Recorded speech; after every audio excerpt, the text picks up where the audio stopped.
প্রথমবারের মতো ৩৫তম মালয়েশিয়া আন্তর্জাতিক মেশিনারি মেলায় অংশগ্রহণ করছে বাংলাদেশ। ১০টি দেশের ৭৮০টি প্রতিষ্ঠান অংশ নেয় এই মেলায়। বাংলাদেশি পণ্যের ক্রমবর্ধমান চাহিদার প্রেক্ষাপটে এমন আয়োজন নতুন পণ্যের বাজার সৃষ্টির সুযোগ তৈরি করবে বলে জানিয়েছেন বাংলাদেশ দূতাবাস।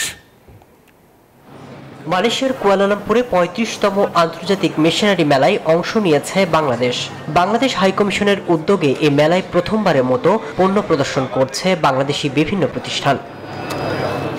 হাইকমিশনার শামীম আহসান জানান, মালয়েশিয়ায় বাংলাদেশি পণ্যের ক্রমবর্ধমান চাহিদার প্রেক্ষাপটে প্রথমবারের মতো এ ধরনের গুরুত্বপূর্ণ মেলায় অংশগ্রহণের মাধ্যমে নতুন পণ্যের বাজার সৃষ্টির সুযোগ তৈরি হবে।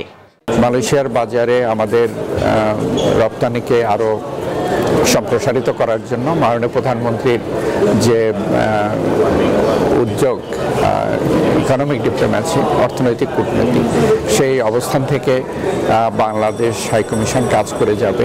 এদিকে এ মেলায় বাংলাদেশ সহ 10টি দেশের 780টি প্রতিষ্ঠান অংশ নিয়েছে। Desk report, news 24।